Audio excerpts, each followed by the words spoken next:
Hello, uh, welcome to my video. This is Aries Point Project video 3, and I'm starting to finally get comfortable with speaking to a phone.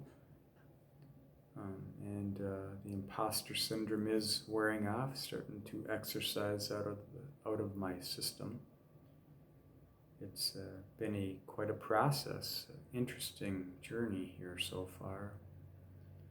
And past few months I've been having trouble sleeping, and in particular last night. So I thought, I'd better get a video done here. Work has been busy, life has been kind of a little bit busy. So I'm doing this in the morning here before I start the day. And I wanted to talk about the journey that I'm on. And because I know a lot of other people are on this, and you find yourself going through many different journeys, all kind of interweaving through life, but you pick up on certain themes and those become more prevalent to you and where you're going. And I want to talk about the fool's journey. Some people call it the hero's journey. To me, they are basically one and the same, but at different phases of that journey. And the phases kind of dictate your subjective perspective of that. With the fool's journey, when you're aware that you're on that, you start to acknowledge the loops that you're living through. And you start to see how many of them appear to be broken loops, refeeding back the ghost in the machine and the same cycles you've been going through. And it's important not to get too caught up on the negative aspects of that. I am a person of contrast. I'm colorblind as a physical expression of that mental perspective.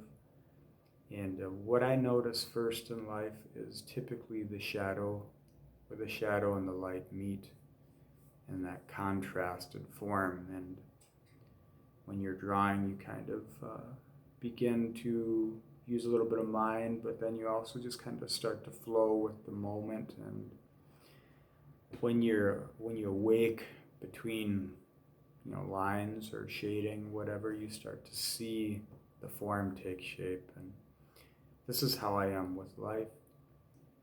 And in my own loops, I've realized certain patterns. And I've realized, in essence, the gnosis behind the fool persisting in their folly. And of course, when I was younger and even a few years ago, that was more of a negative connotation for me. It tended to drum up more negative emotions and traumas that were just within me. And so I never gave it the due diligence of true insight through introspection at a deep level because of that pain. But I noticed that in life, we fall frequently, and that's just how we learn. And the times that I've fallen backwards has been far more enlightening than the times I fall forward.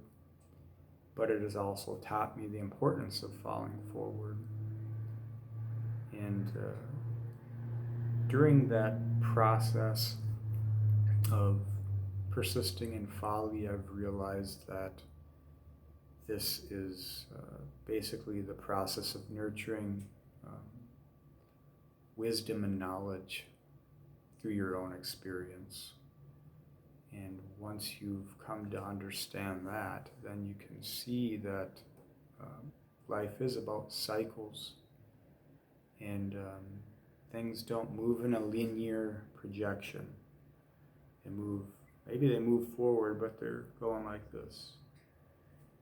And where you are on that loop, on that cycle, oftentimes determines how you're feeling and what you're seeing. And for evidence of that, you just got to pay attention to the seasons as they change out the window there.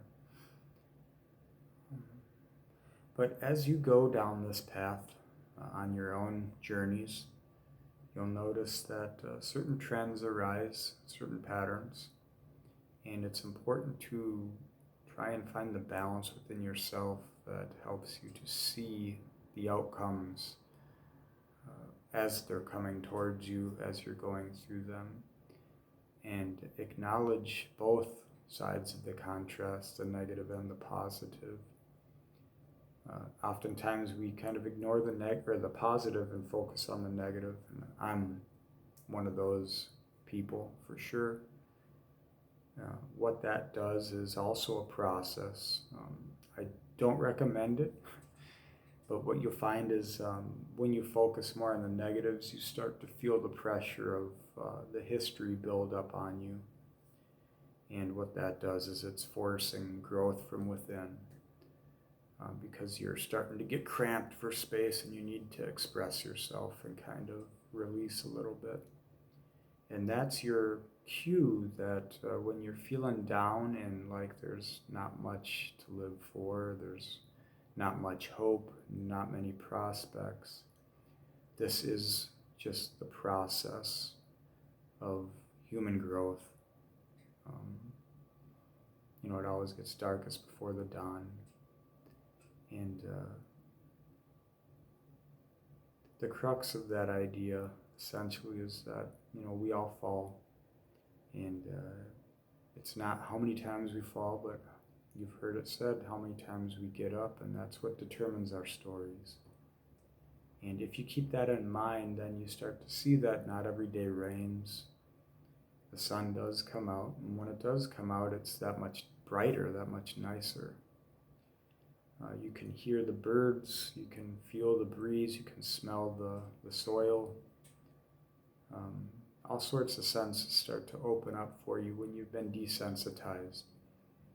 And I see that in the hearts and minds of a lot of people right now, and I understand why, seeing the programming that we're subjected to on a daily basis, particularly if you're in a tyrannical overstructure, which most of us are, regardless of where we are on the scale of the world or society. So as you're fumbling, as I do, down this hero's fool's journey, just pay attention to how you're falling. Try and fall forward when you can. Knowing that you're going to get up, and when you do get up, you'll be a little bit further ahead than you were. And just remember that time is cyclical, and that will tell you that a lot of what happens to you is happening as part of a season, part of your growth, your development. And once you start to acknowledge that, you start to strengthen that resolve and those ideals within yourself, and you're able to better maintain your balance. And when you can maintain your balance, you show others that you're working towards growth, and that inspires people at a subconscious level. So that's what I wanted to talk about today, and hopefully you enjoyed that. Maybe you've had similar insights or other insights that kind of cross-pollinate with that idea, but thanks for watching and take care.